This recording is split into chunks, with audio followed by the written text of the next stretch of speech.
Hey everyone, I'm Philip Anthony Albertelli, and this, of course, is The Week in Doubt, a podcast for atheists, agnostics, and whoever. And before we begin, last week I recorded an unscripted episode in which I share my thoughts on the 2020 presidential election, the results, the candidates, etc., and there's also some personal anecdotes sprinkled in there as well. Initially, I was thinking of making a YouTube version by adding still images to the audio like I usually do, but I was short on time and it's a fairly lengthy episode, over an hour long, I believe. So as you can imagine, the editing would have been pretty time-consuming. You can always track down the audio version by going to Podbean or iTunes, etc., if you're interested. And if you do seek that episode out, be forewarned.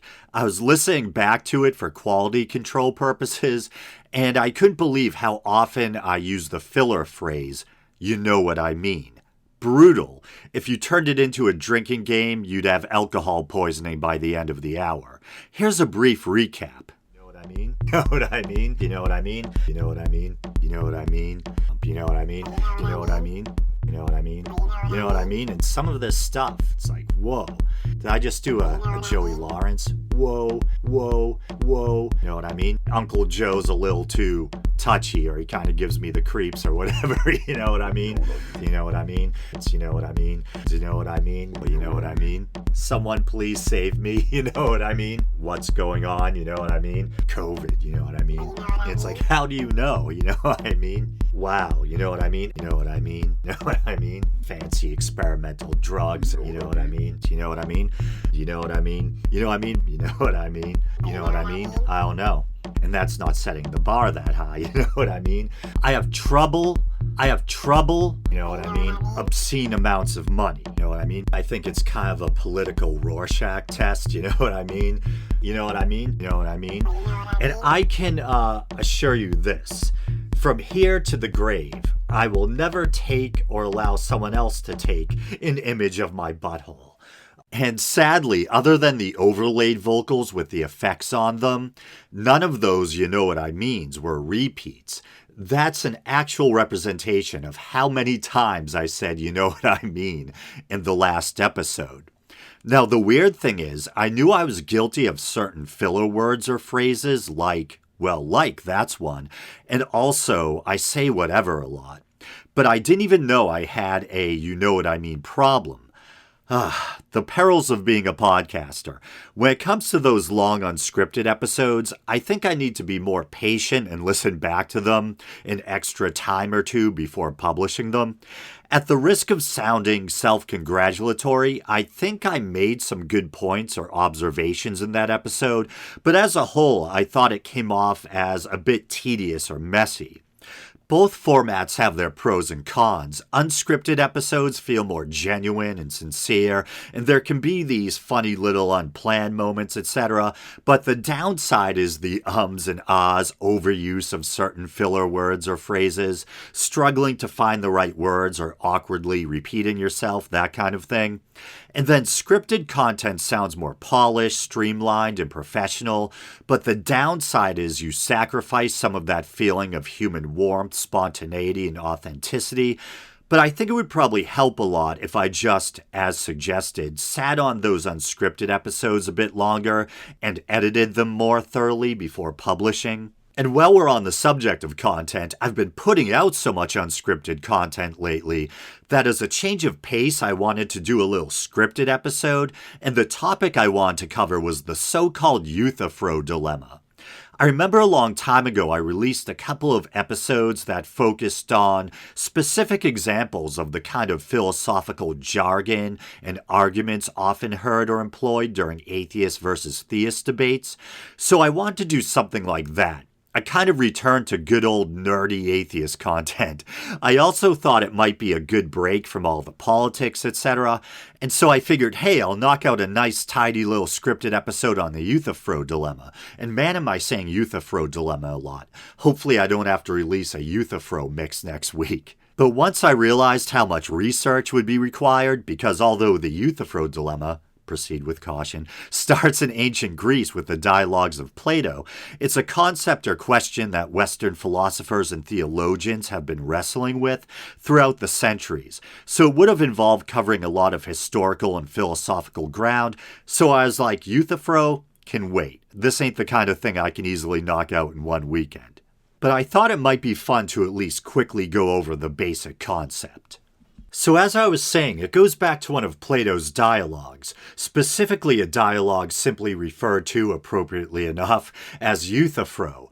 In it, Plato has Socrates asking the character Euthyphro the following question: is the pious loved by the gods because it is pious, or is it pious because it is loved by the gods?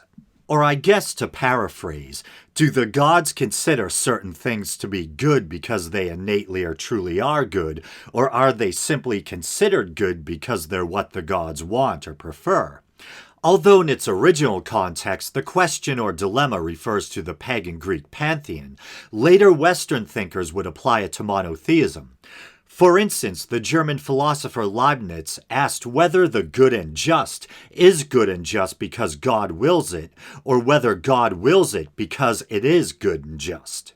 I've heard the Euthyphro Dilemma invoked in a lot of atheist versus theist debates, and thought it would have made for an interesting deep dive or show topic.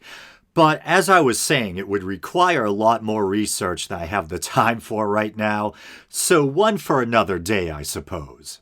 And believe it or not, I have actually been trying the key word, to avoid politics, but at the moment it's hard to find crazy religious news stories that don't involve Trump somehow. And as a skeptic, this one is pure gold because it features a seemingly endless slew of failed predictions by religious wingnuts and charlatans. And no offense to decent religious folk out there who also recognize the absurdity of people like Kenneth Copeland and Paula White. I'm not sure if Paula White is actually in this montage. She probably is somewhere. It's about 24 minutes long, but I'm only going to play the first couple of minutes. That's all you really need to understand how ludicrous and grossly mistaken these people are. First of all, I want to say without question, Trump is going to win the election. President Trump is going to win. And he says he's going to be in office for 2 terms. The rebirth of this nation. I pray your prophecy comes true. That's what we need. It's coming to pass. And watch the re-election of Donald Trump. There's no doubt whatsoever. He will win because that's God's plan. Donald Trump will win a second term. What I intend to do through him, it will take 2 terms to do. This is what he said. And I knew that Trump was going to be president. The army of God will have victory after victory after victory. And I love what President Trump always says. He says, you're going to get sick and tired of winning if there is such a thing. And that's going to be the same way for the army of God. It's going to be victory after victory after victory. Will it be an 8-year presidency? Absolutely. Absolutely.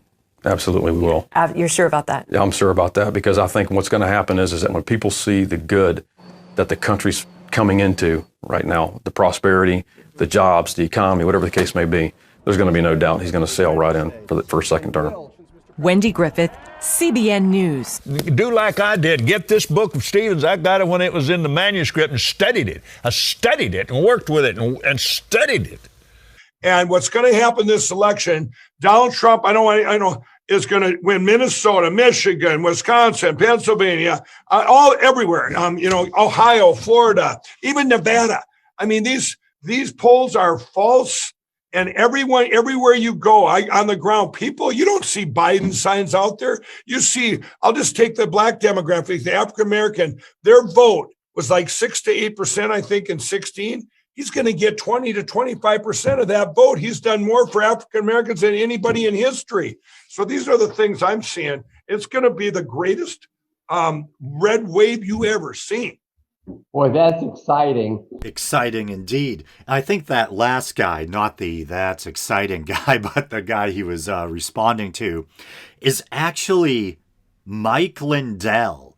He's the founder of My Pillow, and he has a really wacky history. He was addicted to crack cocaine. He got a degree from Liberty University, and now he's a very right-wing kind of evangelical guy. He's also buddies with Trump, and you may recall he was in the news not that long ago promoting an unproven coronavirus cure, quote-unquote cure. And here's a little a Wikipedia stub or entry about it.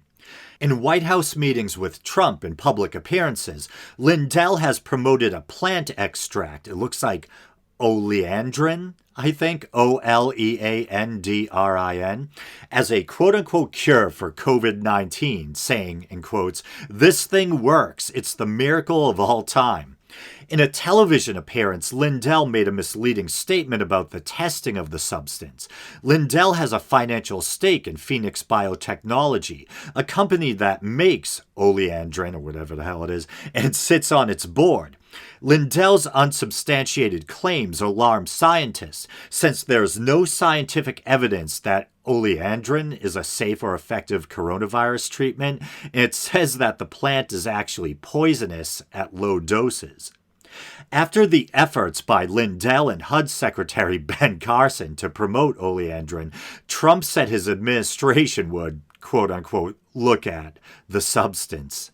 And I'm laughing just because of the absurdity of these two guys working together, Mike Lindell and Ben Carson. Ben Carson's another character who's just way out there. Actually, to be fair, a very gifted and prominent neurosurgeon. And yet, at the same time, this very kind of fundamentalist Christian with a whole host of odd beliefs, like his belief that the biblical character Joseph built the ancient Egyptian pyramids to use as grain silos. I imagine it probably has something to do with him trying to harmonize a literal belief in the Bible with the actual history of ancient Egypt. I believe he's a creationist. Whether or not he's a young earth creationist, I'm not sure. And it's funny, I actually remember when Mike Lindell went on Anderson Cooper's show, maybe several months ago, and promoted this spurious, this fake COVID-19 cure.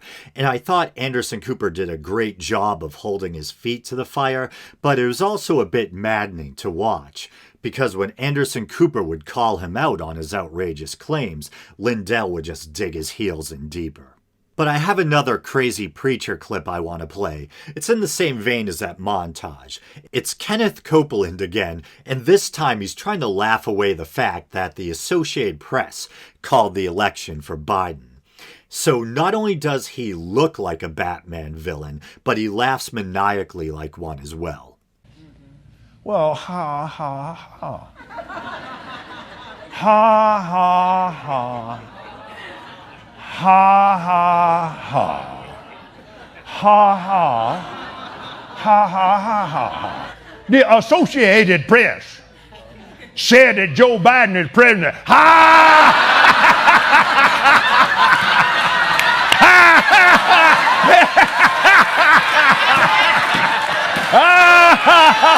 Yeah. Yeah. Yeah.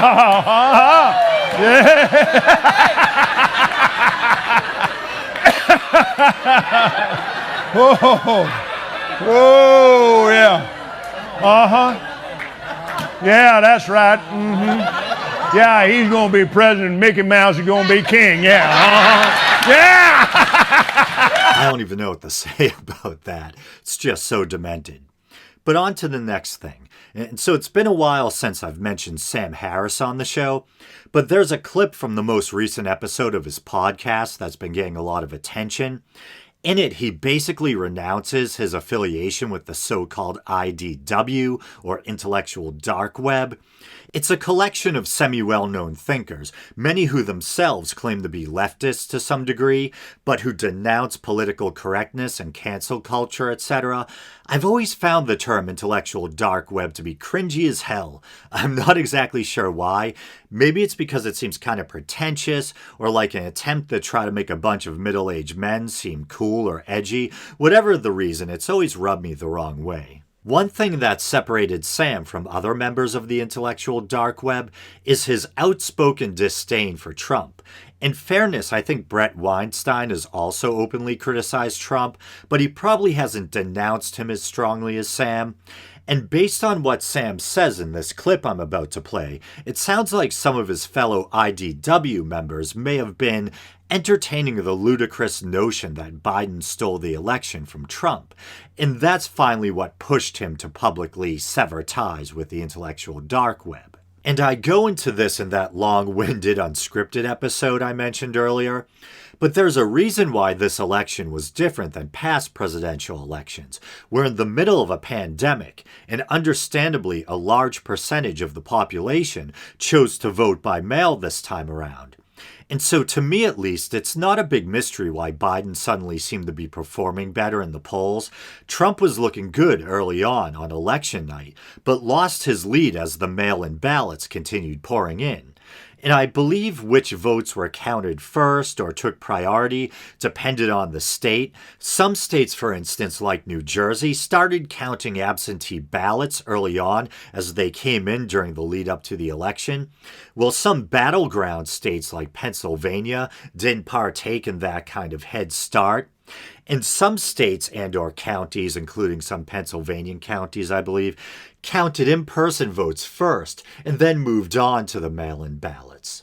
And so, as I mentioned in that last episode, for whatever reason, well, probably because a lot of them are irrational, sycophantic, science deniers who either don't believe COVID exists, or if they do, they seriously downplay or ignore the danger it poses. But Trump supporters tended to opt for in-person voting, while people like myself who actually believe in the germ theory of disease and realize we're in the middle of a pandemic opted for mail-in voting. And I'll probably make a YouTube version of this episode, and if I see anything in the comments section about the nutso theory being pushed by Sidney Powell, one of Trump's lawyers, that spooky software flipped 7 million votes for Joe Biden, I'll pull my hair out. Well, actually, I think as of today, I'm recording this on the 24th, it looks like they're trying to give her the soft boot, trying to push her out or disassociate themselves from her. But here I am talking politics again. Every time I think I'm out, they pull me back in. But here's Sam. Oh yeah, and the clip that's been going around is maybe only a minute or two long. I downloaded the full episode and then clipped out a longer version. My version's probably about 3 minutes or so. Trump is as much a symptom as a cause of the division in our society now. I mean, he is not Stalin. He is not Hitler. He is a vindictive little con man who got plucked out of a carnival somewhere by Mark Burnett and put on television for over a decade. Trump is the quintessential American fake. And it's been astounding to watch such a bizarre and insubstantial person accomplish one crazy stage dive after the next, because there were millions of upraised hands waiting to catch him and to bear his weight. So there are real social problems at the bottom of all this that we have to address. And we won't address any of them by writing off everyone who voted for Trump as racist or otherwise irredeemable. But there are many people in my circle, friends and colleagues and podcast guests, who are making the opposite error. Many of them are almost exclusively focused on the problem of the far left, and this is causing them to significantly discount the harm that Trump has caused and is actively causing to our society. Some of these people are Trump supporters, but many aren't, and they've been taking the Trump team's allegations that the election was stolen through massive voter fraud way too seriously, and they're extending a principle of charity to Trump and to the rest of his team that is frankly delusional. Again, there is a needle to thread here, and many people don't appear to even see it. Insofar as I've noticed what others in the so-called intellectual dark web have been saying, it's generally not something I want to be associated with. I don't want to single anyone out in particular, but allow me to take this moment to turn in my imaginary membership card to this imaginary organization. I mean, the IDW was always tongue-in-cheek from my point of view. It was a funny name for a group of people who were willing to discuss difficult topics in public, mostly on podcasts. but it never made sense for us to be grouped together as though we shared a common worldview. I never saw much downside to it, and I didn't much think about it. But in the aftermath of this election, with some members of this fictional group sounding fairly bonkers, I just want to make it clear that I'm not part of any group, right? So if you want to criticize my ideas, that's great. But I only represent myself here, and no one else speaks for me. We have a crisis of legitimacy now on all fronts. People have lost their trust in our institutions, and this is understandable given all that's happened over the last 4 years. Trust in media has almost collapsed, but that doesn't mean there still isn't a difference between the New York Times and Breitbart, or between journalists who are doing their best to report facts, even while they harbor their own political biases, and political operatives or conspiracy theorists who are obviously spreading lies. So as bad as things are in mainstream media, and don't get me wrong, they're quite bad, you simply can't place equal blame on both sides, politically, at this moment. And so as an old school Sam Harris fan, and as someone who, like Sam, isn't exactly crazy about Trump, to put it mildly, I found that very heartening. I also found myself wondering out of curiosity who Sam's core demographic is, or are. The overly politically correct types probably don't like him due to his take on things like Islam and so-called cancel culture. On the other hand, right-leaning types might not like him due to his strong criticism of Trump. And now I'm sure he'll lose some listeners or supporters after disavowing the intellectual dark web, but he seems to be doing okay. A lot better than me and my little podcast here. And don't worry, that's self-awareness, not self-pity. But I listened to that entire episode of Making Sense with Sam Harris, and I thought it was pretty damn good. Whenever I hear Sam's take on Trump, I'm like, good, it's not just me. There's someone else whose opinion I respect who finds him just as ludicrous as I do.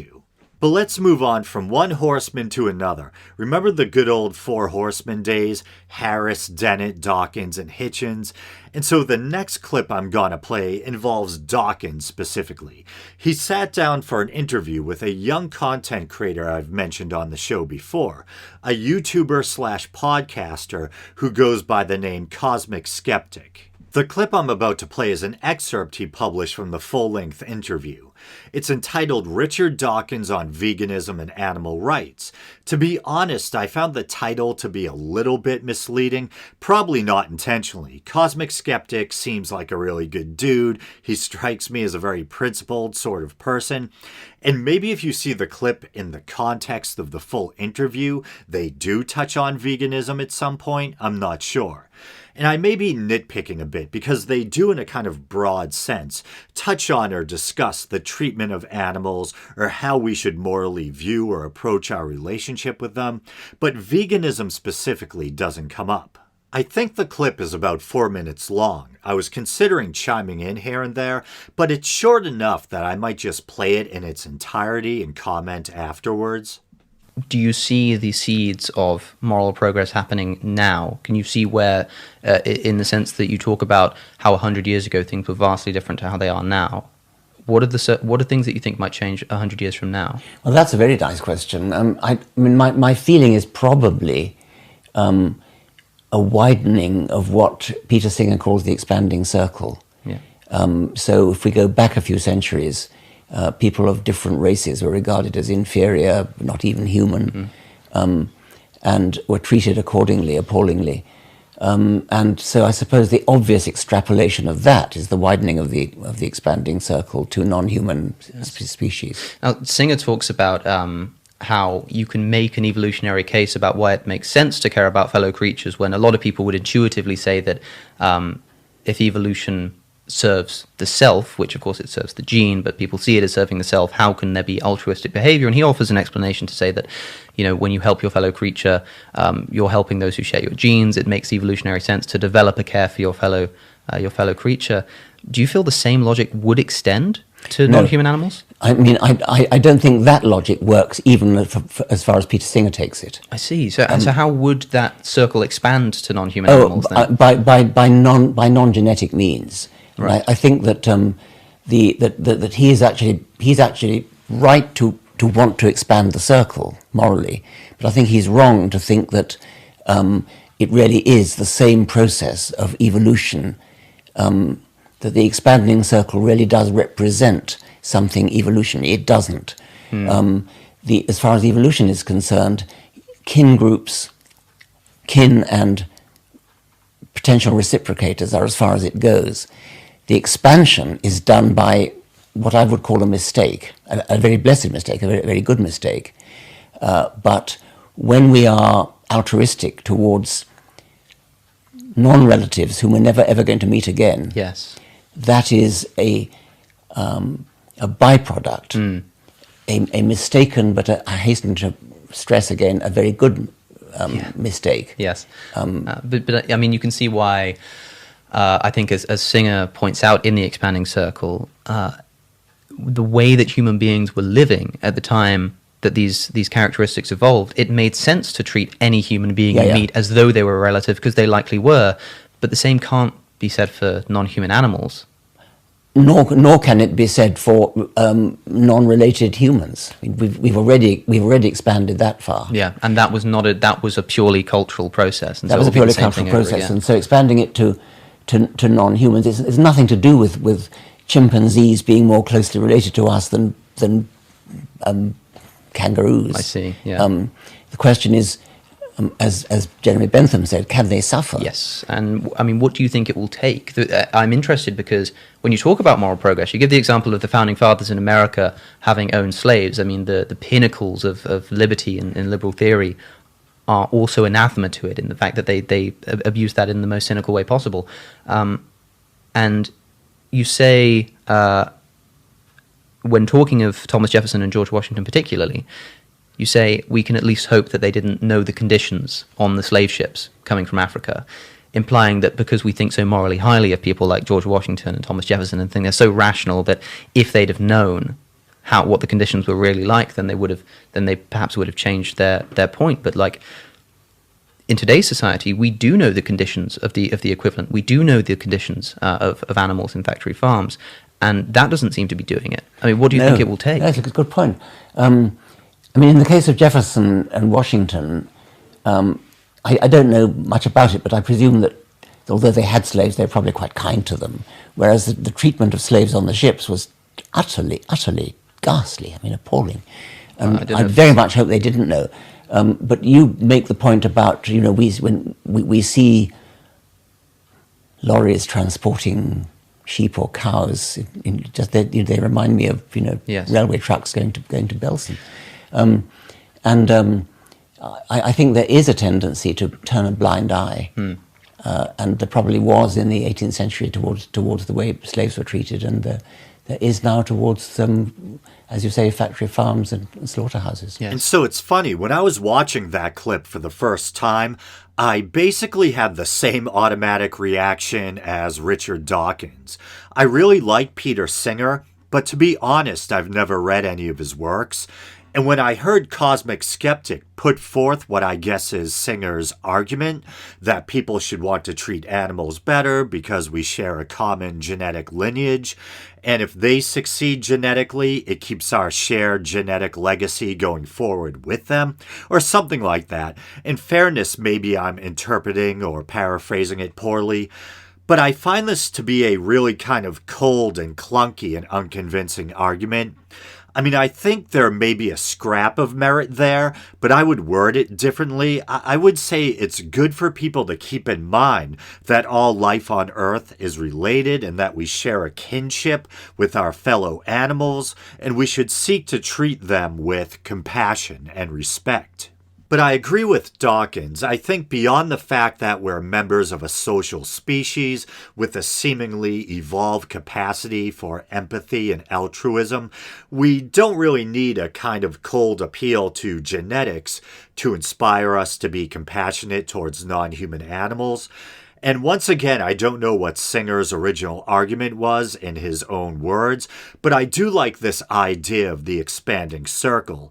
And I think this is a basic idea that's been around for a while. We can take that evolved capacity for things like empathy, compassion, and altruism that was probably once reserved for the in-group dynamic and apply or extend it not only to fellow human beings in the quote-unquote out-group, but to non-human animals as well. And I don't think it's something that requires much work or effort, or at least it shouldn't. I think most of us, generally speaking, have this kind of almost natural affection and fascination for animals. And I know I've been kind of criticizing Cosmic Skeptic's argument, or rather, to be fair, Singer's argument via Cosmic Skeptic, but I'll walk it back a little and say that I do think there's merit in keeping our shared genetic lineage in mind. Our big brains and our opposable thumbs have allowed us to build civilizations, achieve astonishing technological breakthroughs that at one point would have seemed like impossible science fiction. But at the end of the day, we still possess the same basic physiological equipment as our fellow creatures that we share an evolutionary history with, especially our fellow vertebrates. And even though we shouldn't dismiss the suffering of non-mammalian animals, birds are put through hell on factory farms too, but we have that much more in common with our fellow mammals. A dog or a cat or a pig or a cow, and as I just alluded, even a chicken for that matter, might not be able to file taxes or write a sonnet or contemplate the mysteries of the universe, but they have a nervous system, they're aware, they have a will to live, an aversion to pain. Like us, they're capable of joy and fear and suffering, and we should be able to all agree that the less other creatures are made to suffer, the better place this world will be. And I hope that the circle does keep expanding, and that someday the atrocity we call factory farming, along with other forms of monstrous barbarism we visit upon our fellow creatures, will be nothing more than a dark chapter in our collective past. And I recently watched a video by a YouTuber by the name of Earthling Ed, and it was about animals that escaped slaughter. And there was this story about cows that escaped a slaughterhouse and took refuge, and there's a kind of sad irony here. In the parking lot of a church that was named after St. Francis of Assisi, the patron saint of animals. And whenever I hear a story like that, I'm like, come on, show at least a drop of mercy. They made it out, send them to a sanctuary or something, but no, drag back to the slaughterhouse. And I don't know if it was the same story or a different one, but there were cows that escaped that the cops and the workers had trouble rounding up, and the cops ended up shooting the cows to death. I think they said with shotguns, and supposedly the workers were really shaken up. And it reminds me of a story I heard maybe a few months back. COVID hit the meat industry pretty hard, and there was a story about this pig farmer. I think he ran what could be considered a factory farm, so probably a lot of animals packed together, living in squalor and misery until it's finally their time to be forced down the processing line. And for some reason, because the company had been negatively impacted by COVID, they had to put a large number of animals down, and the farmer was weeping, crying for the animals that had to be put down. And so it's funny how in both of those cases, the cows being shot by the cops and the pigs who had to be put down, the workers, or the owner in that case, demonstrated that they realized that these are living beings whose lives have value. And they were emotionally moved by the plight of these poor animals being put down. And I can get how they probably view it. They don't like the idea of innocent animals being hurt or killed unnecessarily. Hey, simpatico, that's to be applauded. But they probably view their work, the quote-unquote processing of those animals for food, as necessary. But, that out-of-context death and suffering kind of shakes them out of their complacency. I know I should probably regard it as somewhat hypocritical, which in a sense it certainly is, but I nevertheless find their reaction strangely comforting in a way, because at least it shows on some level that they do have hearts. and they are capable of caring deeply for animals. But of course, this is cold comfort for all the animals that suffer and die in the places where these people work. But it's interesting, Cosmic Skeptic and Dawkins, draw that comparison with slavery. If the founding fathers only knew of the suffering on the slave ships. And to be honest, I'm not sure if they did or didn't. And Cosmic Skeptic mentions or points out how we do know, the kind of hell animals are put through on these so-called factory farms, or I should say because it's usually the case that the animals are kept inside in these kind of gloomy and dingy conditions. But I disagree with Cosmic Skeptic's point that most people, or people in general, know about these conditions. I disagree somewhat. I think the average person has probably heard passing mentions of what may be happening to animals in those places, but I don't think the average person has necessarily seen with their own eyes the gruesome footage. I think it's hard to see that kind of thing and not be affected and feel compelled to make some personal changes. And I think that's why some people kind of avoid that kind of footage, because they know they'll be deeply disturbed by it. My guess is seeing that kind of thing is a big part of what convinces some people to go vegan, or at least make an effort to reduce their consumption of animal products. And that's why, at least in part, there's those so-called ag-gag laws. The big meat, egg, and dairy companies don't want people saying that stuff, What's the saying? If abattoirs had glass walls, everyone would be a vegetarian or something like that. Actually, I think it was Paul McCartney, and I think it's if slaughterhouses had glass walls. Something like that. Close enough. And I can say for myself that seeing that kind of footage was definitely the main impetus for my own decision to try to phase out animal products. But I really respect the fact that Cosmic Skeptic has been so vocal about animal rights and his own transition to veganism, because it's a really divisive topic. Most people eat meat, and understandably, they don't want to be guilted for it or made to feel like they're being lectured to. So I imagine whenever a big content creator makes a change like that, there's the risk that they're going to shed viewers. But I imagine, given the size of his channel, that even if he does lose a certain percentage of his audience, he's still going to be all right. But, hats off to him. I really respect that. And while we're on the subject, this next story is very serious. It has to do with animal rights, and it involves an endangered species. It appears that Baby Yoda, aka the child, has single-handedly been committing a frog holocaust, a frogacost. I know I shouldn't be using the word holocaust jokingly, but inappropriate sense of humor. But it didn't go unnoticed by social media, and I'm officially reporting that Baby Yoda is the latest victim of intergalactic cancel culture. First they came for the Jawas, and I said nothing. I actually watched the episode in question, but I'll read a bit from this Vanity Fair article. And so it's entitled, Baby Yoda Canceled Amid Accusations of Genocide. Last week's egg-eating episode of The Mandalorian has led to a disturbance in the Force. For real. The bigger they are, the harder they fall. That also turns out to be true of the tiny. Baby Yoda, who 1 year ago today cozied into the hearts of Star Wars fans with his bottomless eyes, fuzzy head, and adorable cooing, has invoked genuine social media wrath for last week's episode of The Mandalorian, in which the mystical infant remorselessly snacked on the eggs of an endangered galactic species.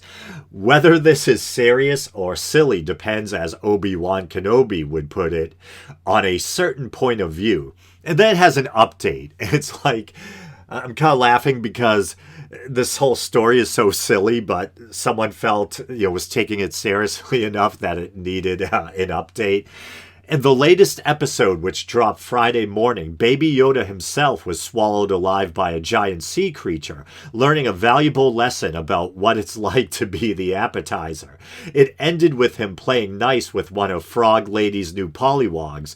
Given the redemptive turn, it appears his cancellation has itself been canceled. So as I was saying, I watched the episode in question. The Mandalorian's one of my favorite TV shows of all time.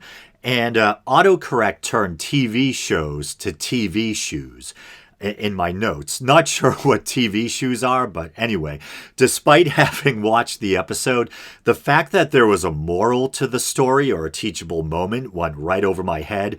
I saw Baby Yoda sucking down eggs and didn't think much of it because, hell, in the first season, he's munching on live frogs, space frogs.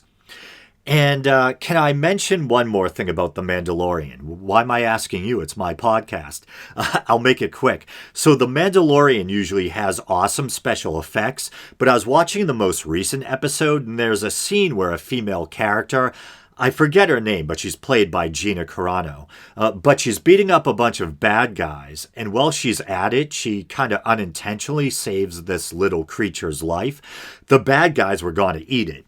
But it was weird on a couple of counts. On the one hand, it looked a lot like an Earth creature, specifically a weasel or a ferret.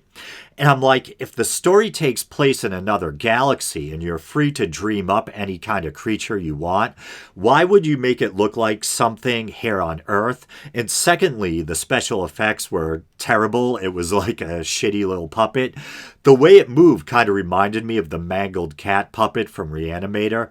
Maybe it was a last-minute inclusion. Who knows? It probably wasn't as bad as I'm remembering it or making it out to be. But anyway, let's do one last news story. And so this one's from the Huffington Post, and it's entitled, Vatican Wants Instagram to Explain Why the Pope's Account Liked Photo of Model. The photo featured Brazilian model Natalia Garibaldo wearing lingerie. And I actually had... I can't resist this digression. When I was in middle school, I think it was, or maybe early high school, I had a science teacher named Mr. Garibaldo, and I think it was Introduction to Physical Science or something like that. Lots of beakers and math involved, that kind of thing. And seeing as how now as an adult, I'm a skeptic with a love of science, you might imagine that I would have been naturally drawn to a science class like that. But nope, as a kid I disliked school in general, and especially anything involving math. And I remember this teacher, one time he embarrassed me in front of the whole class, and he kind of pointed out, what a bad student I was, and maybe I'd do better if I wasn't drawing dragons on the back of my tests or whatever. So eat a dick, Mr. Garibaldo, if you're still alive. I know I've said lately that I'm trying to swear less on the show, but couldn't resist. But back to this story about the Pope. And so it continues, the Vatican seeks an explanation from Instagram as to why Pope Francis's official account, which is managed by his social media team, quote-unquote, liked the photo of a scantily clad Brazilian model. The like did not come from the Holy See as far as we know, a Vatican spokesperson told HuffPost. The issue is currently being investigated in close contact with the Instagram team, the spokesperson said. Facebook, Instagram's parent company, declined to comment. And so, to be honest, to me at least, despite being a very fun or entertaining story that's garnering a lot of media coverage, this really isn't a big deal. I seriously doubt the Pope personally liked a Brazilian model's Instagram post, and even if he did, I'm a non-believer without any puritanical hang-ups about sex. What would I care? It would probably make him more relatable in my eyes. Now, I say this as someone who was raised Catholic. Whenever I hear a salacious story about a Catholic priest, having sex with women or taking part in orgies, I think there actually was a story like that not too long ago, I'm like, hey, at least it wasn't a kid. My guess is that either the account was temporarily hacked or more likely a member of his social media team, maybe some young dude, may have been juggling accounts and accidentally liked a racy photo while still being logged into the papal account or whatever, the papal Instagram account. My guess is it was probably just something like that. I can understand if you're a devout Catholic who regards the Pope as this kind of holy and chaste figure, why you wouldn't want aren't him liking an image of a scantily clad young woman, but for the rest of us, it's kind of like, who cares? In the grand scheme of things, given all the corruption and cover-ups in the Catholic Church, liking a hot model's Instagram post seems pretty innocent and inconsequential in comparison. But on that note, I'm going to call this episode a wrap. As always, thank you for listening. You guys know the drill. You can like the Facebook page. You can follow the show on Twitter, even though I'm not that active there. You can check out the YouTube channel. Maybe you're doing that now. And if you want to help the show out monetarily, you can go to patreon.com/theweekindoubt and support the show for as little as 99 cents a month. All right, brothers and sisters, until next time.